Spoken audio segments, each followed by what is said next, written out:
আজ মা বানাবে টমেটোর লালপান বেবি। নমস্কার, মায়ের হাতের রান্নাতে তোমাদের অনেক অনেক ভালোবাসা। অনেকেই কমেন্ট করেছো এবং পার্সোনাল মেসেজ করেছো, দাদা টমেটো দিয়ে তোমার মা তেঁতুল দিয়ে কি করে চাটনিটা করে দেখিও। তোমাদের আবদারে আজকে নিয়ে এলাম টমেটো দিয়ে তেঁতুল দিয়ে আমার মা কি করে চাটনি করে। তার জন্যই প্রথমে টমেটোগুলোকে ভালো করে ধুয়ে নিয়েছি, তারপরে আমি কাটতে বসে গেছি। টমেটো কাটা রেডি, আর এখানে কি কি লাগবে সেটা দেখে নাও। আমসত্ত্ব, খেজুর আর কিশমিশ, আর এখানে মেন উপকরণ হচ্ছে তেঁতুল। এই রান্নাটা কিন্তু সাদা তেলে করলেই ভালো হয়, তাই মা কড়াইয়ে সাদা তেল দিয়ে দিল, তাতে শুকনো লঙ্কা ফোড়ন দিয়ে দিল। শুকনো লঙ্কা ফোড়ন দিয়ে একটু শুকনো লঙ্কাটা ভাজা ভাজা হয়ে গেছে, তারপরে কিন্তু মা পাঁচ ফোড়নটা ফোড়ন দিয়ে দিয়েছে। তারপরে তাতে টমেটোগুলো দিয়ে দিতে হবে। টমেটোগুলো দিয়ে তাতে পরিমাণ মতো লবণ দিতে হবে, দিয়ে ভালো করে নাড়াচাড়া করে ওটা ঢেকে ঢেকে সেদ্ধ করতে হবে টমেটোটাকে। বারে বারে ঢাকনা খোলার দরকার নেই, 15 থেকে 20 মিনিট পর ঢাকনা খুলবে। ঢাকনা খোলার পর দেখবে টমেটোটা গলে গলে গেছে, তখন তাতে তেঁতুলটা দিয়ে দিতে হবে। তেঁতুলটা একটু পরিমাণ মতো দিতে দেবে। যদি তোমরা টকটক পছন্দ করো তাহলে তোমরা একটু বেশি দেবে, যদি টকটক পছন্দ না করো তাহলে একটু কম দেবে।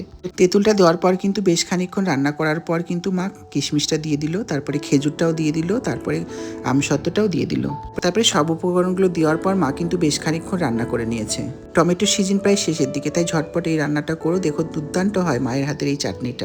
তারপরে বেশ খানিকক্ষণ রান্না করার পর পরিমাণ মতো চিনি দিয়ে দিতে হবে। তোমরা যদি বেশি মিষ্টি খেতে চাও তাহলে বেশি মিষ্টি দেবে, এবং তোমরা যদি মনে করো যে একটু টকটক খাবো তাহলে একটু কম মিষ্টি দেবে। তারপরে বেশ খানিকক্ষণ নাড়াচাড়া করতে হবে, চিনিটা যাতে গুলে যায়। এখানে কোনো রকম কাজু বাদাম দেওয়ার দরকার নেই, কোনো আদাও দেওয়ার দরকার নেই। ব্যাস রেডি আমার মায়ের হাতে টমেটোর লালপান বেবি।